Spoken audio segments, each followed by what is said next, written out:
Olá, eu tenho uma palavra para vocês. Está em Lucas, no capítulo de número 6, verso 37. É um trecho que fala ainda dentro do Sermão do Monte. O Sermão do Monte é uma palavra muito importante para a igreja. Nele, Jesus deu as diretrizes para os seus discípulos. Eu acredito que todos aqueles que conseguem entender o que foi dito no Sermão do Monte conseguem entender toda a obra do Cristo. Então ele diz assim, em Lucas capítulo 6, verso 37. Não julguem e vocês não serão julgados. Não condenem e vocês não serão condenados. Perdoem e serão perdoados. Deem e lhes será dado. Boa medida, prensada, sacudida e transbordante será dado a vocês. Porque com a medida com que tiverem medido, vocês serão medidos também. Este texto também se encontra no Sermão do Monte. Apesar de eu estar lendo em Lucas, é uma sequência daquela ideia que nós desenvolvemos na semana passada, da lei da reciprocidade. E ele aqui está falando algo assim muito fantástico que nós, os cristãos, deveríamos ter assim como um dos primeiros itens da nossa cartilha. Não julgar o nosso irmão. Julgar o nosso irmão é por demais perigoso. Então Jesus diz em seu discurso, não julguem e vocês não serão julgados. Não condenem e vocês não serão condenados. Não façam assim. É melhor não julgar. E na sequência ele continua assim, perdoem, ao invés de julgar, perdoem. Perdoem e serão perdoados. Perdoem e serão perdoados. Ele vai explicar direitinho isso no final. Perdoem e serão perdoados. Deem e lhes será dado. Vocês deem. Cooperem.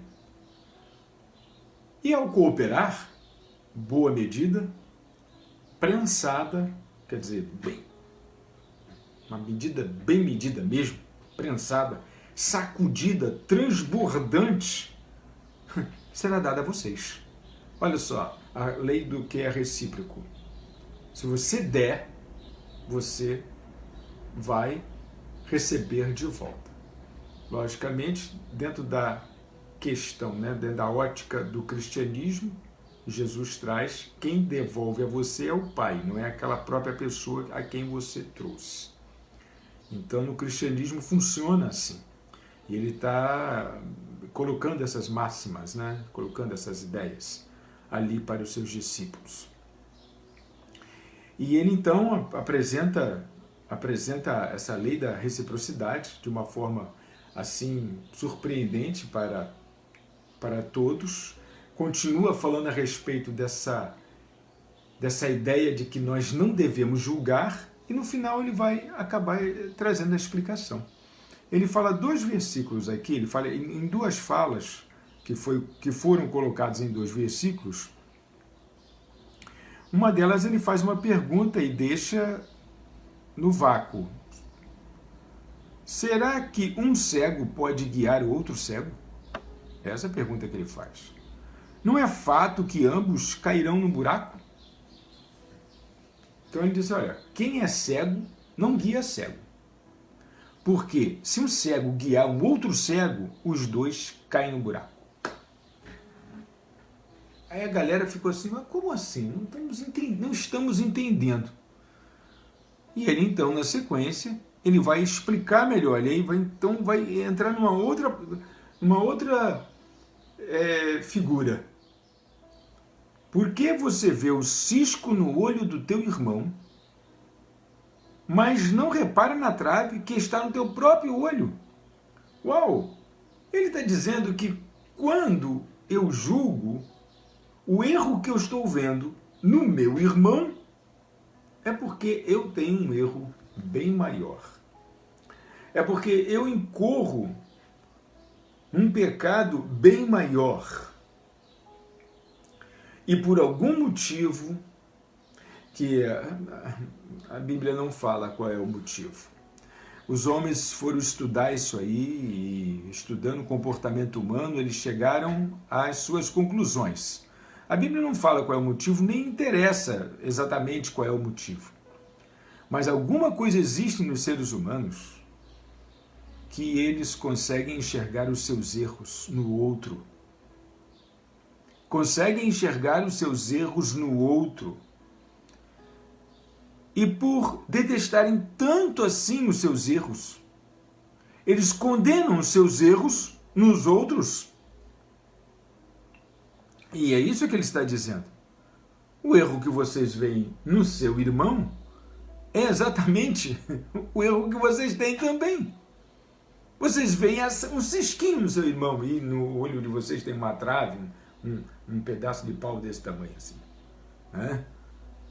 Como você poderá dizer ao seu irmão? Aí ele começa indagando. Como? Se você tem o mesmo erro que o seu irmão, como você pode dizer ao seu irmão? É a história do cego guiando o cego.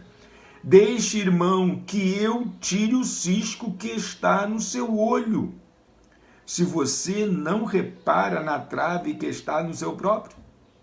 Como é que você vai dizer, deixe, meu irmão, que eu tire o cisco que está no seu olho, se a trave que está no teu? Quer dizer, se o teu erro é gritante, é grande, se você também é devedor exatamente daquilo que você está condenando no seu irmão. É isso que ele está dizendo.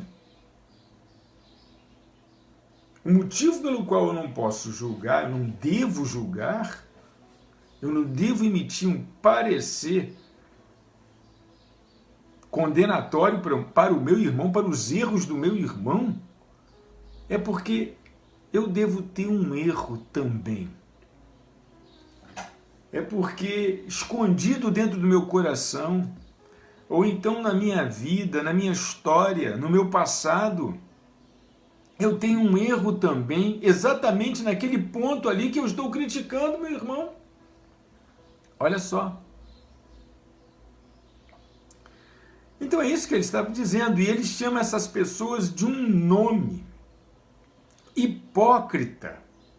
Tira primeiro a trave do seu olho, e então você verá claramente para tirar o cisco que está no olho do seu irmão. Eu não quero dizer assim que os crentes julgam muito, tal, e etc., mas a gente sabe que isso acontece no nosso meio, né? Tem uns que querem ser muito santos, e aí, para serem muito santos, precisam lembrar para todos os demais que os outros têm muitos pecados, que os outros estão longe de Deus, e coisas desta natureza, que é lamentável. Mas o Cristo, aqui, falando aos seus discípulos, ele está colocando essa casa em ordem. Vocês não devem julgar, porque vocês, quando julgam, vocês não julgam direito, não. Ele não está se tratando aqui daquele julgamento da lei formal, não é? Porque o julgamento onde você vai atrás de um juiz, existe todo um rito ali, exatamente para isso não acontecer. O juiz pode até se declarar inadequado para julgar aquela lei por algum motivo e passar aquele julgamento é passado para um outro juiz fazer. É justamente para não haver nenhuma mácula nesse julgamento. Porque quando eu julgo o meu irmão, simplesmente olhando para ele, colocando a minha régua de medir e condenando aquilo nele, muito provavelmente, e a Bíblia diz, certamente, existe algo muito próximo em mim. Então você, por favor, fique com o pé atrás quando vê um crente julgando o seu irmão. Põe uma pulga atrás da sua orelha Quando você vê um crente julgando seu irmão? Porque não deveria ser assim. E temos exemplos legais na Bíblia, né? Eu quero continuar aqui com uma outra leitura, que está em João 8. Em João, no capítulo 8, fala a respeito da mulher adúltera, um texto muito conhecido das Sagradas Escrituras. No capítulo 8 diz assim, do verso 1 em diante: Jesus, no entanto, foi para o Monte das Oliveiras. De madrugada, voltou novamente para o templo, e todo o povo se reuniu em volta dele, e Jesus, assentado, os ensinava. Aquela cena clássica de Jesus. Então os escribas e fariseus trouxeram à presença dele uma mulher surpreendida em adultério. E, fazendo-a ficar em pé no meio de todos, disseram a Jesus: Mestre, esta mulher foi surpreendida em flagrante adultério. Na lei, Moisés nos ordenou que tais mulheres sejam apedrejadas. E o Senhor, o que tem a dizer? Então, Jesus foi colocado diante dessa situação. Ele disse assim: quem de vocês estiver sem pecado, seja o primeiro a atirar uma pedra nela. E, inclinando-se novamente, continuou a escrever no chão. Mas eles, ouvindo esta resposta, foram saindo um por um, a começar pelos mais velhos até os últimos, ficando só Jesus e a mulher em pé diante dele. E, levantando-se, Jesus perguntou a ela: Mulher, onde estão eles? Ninguém condenou você? Ela respondeu: Ninguém, Senhor. Então Jesus disse: Também eu não a condeno. Vá e não peques mais. Que legal, né? Olha só um exemplo clássico do que nós estávamos falando aqui ainda agora. Um exemplo tremendo do que nós estávamos dizendo ainda agora. Uma mulher é pega em flagrante adultério. Na lei de Moisés, ordenava que esta mulher fosse apedrejada. Então, trouxeram para Jesus para fazer uma pegadinha com Jesus. E aí, vamos ver, ele é todo bondoso, ele perdoa todo mundo. Agora eu quero ver como é que ele vai sair. Será que ele vai jogar a lei de Moisés fora? Será que ele vai cumprir a lei de Moisés? Porque se ele é o Filho de Deus, como é que ele vai descumprir a lei de Moisés? E aí colocaram esse problema para ele. Mas Jesus, só Jesus, né? Para sair com uma dessa aqui. Ele não interrompeu o julgamento. Ele não disse assim, não, coitada dela, foi a primeira vez, né? Ela não vai fazer mais isso não. Essas coisas que a gente seria tentado a justificar para salvar a situação, não. Ele foi clássico. Apedrejem-na. Só que tem um detalhe, ó. Quem estiver livre de pecado, quer dizer, deste pecado, quem não tiver um cisco no olho, atire a primeira pedra. E aí o olho daquele pessoal começou a coçar. Eles começaram a sentir um incômodo no olho. Quem não tiver um cisco no olho? O olho começou a coçar. E aí eu tô lembrado que eu tenho um negócio que eu tenho que fazer. Peraí, depois eu volto aí.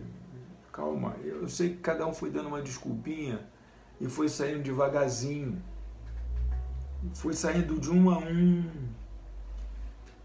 Foram ficando num número reduzido, até não ficar mais ninguém. E ele aí pergunta: Ninguém condenou você?